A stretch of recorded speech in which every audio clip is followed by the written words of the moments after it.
ابھی آپ کو براہ راست لیے چلتے ہیں۔ قومی اسمبلی کا اجلاس جاری ہے جس میں رہنما مسلم لیگ نون احسن اقبال اس وقت اظہار خیال کر رہے ہیں۔ نہیں بلکہ ٹینکر پیٹرول کے لے کر آتے ہیں کہ کوئی کسر نہ رہ جائے آگ لگنے میں، تو اس لیے حکومت کا فرض ہے کہ ایوان کو پرسکون رکھے، اپوزیشن کی بات کو برداشت کرے، اس سے اس ایوان کے اندر کارروائی آگے چلتی رہے گی، ورنہ اگر وہ جھگڑا کریں گے، جھگڑا ہوگا تو پھر ہم لوگوں کو بھی مایوس کریں گے۔ اب میں بجٹ کی طرف آتا ہوں، یہاں سے ٹائم میرا شمار کیجیے گا۔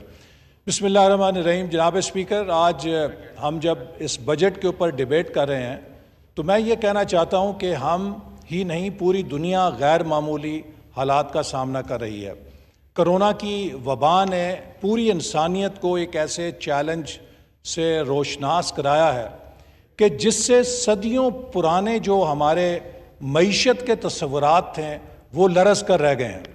مثال کے طور پہ آج سے 50 یا 100 سال کے بعد مورخ یہ بات لکھے گا کہ 2020 میں جو اس وقت کی نیوکلیئر پاورز تھیں، جو ایٹمی طاقتیں تھیں، ان کے پاس وینٹیلیٹرز نہیں تھے اور ان کے لوگ وینٹیلیٹرز نہ ہونے کی وجہ سے موت کے منہ میں جا رہے تھے۔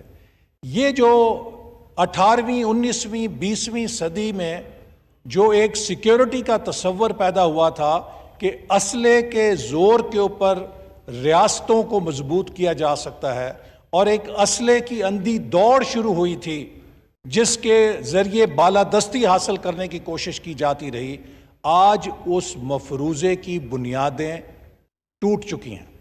آج یہ بات ثابت ہو رہی ہے کہ قوموں کی سلامتی کا دار و مدار صرف اسلحے پر نہیں ہوتا، بلکہ ان کی معاشی سیکیورٹی اور ان کی ہیومن سیکیورٹی کے اوپر بھی اتنا ہی ہے جتنا ان کے اسلحے کے ذخیرے کے اوپر ہے۔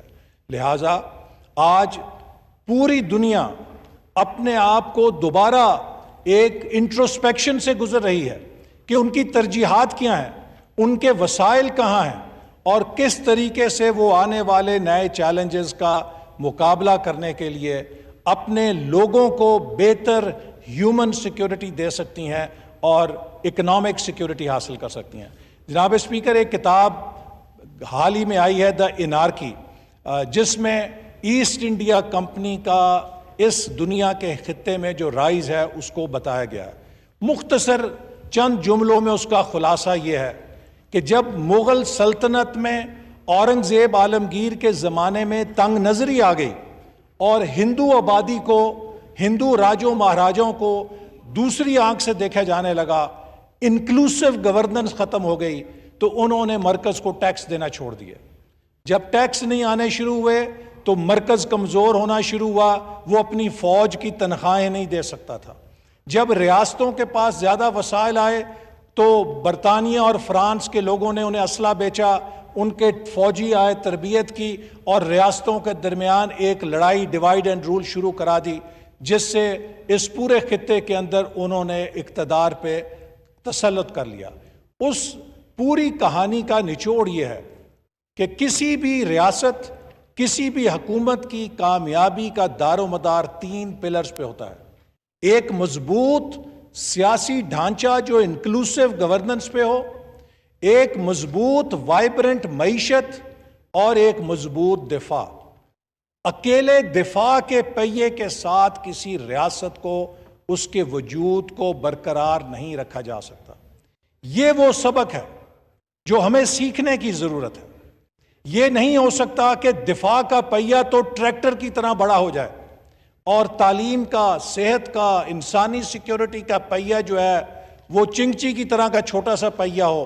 تو یہ پلیٹ فارم جس عدم توازن کا شکار ہوگا، اس عدم توازن کو کوئی فوج، کوئی اسلحہ نہیں بچا سکتے۔ سوویت یونین کی مثال ہمارے سامنے ہے، لیکن بدقسمتی سے ہم ابھی تک اس سے آنکھیں بند کیے ہوئے ہیں، اور آج ہماری جو معیشت ہے وہ اس حد تک زبوں حالی میں چلی گئی ہے کہ میں سمجھتا ہوں کہ اگر ہم اپنے خطے کو دیکھیں کہ آج ہمارے خطے کے اندر کیا ہو رہا ہے، ہمیں حقیقی معنوں میں اکنامک فرنٹ سے نیشنل سیکیورٹی چیلنجز لاحق ہو چکے ہیں۔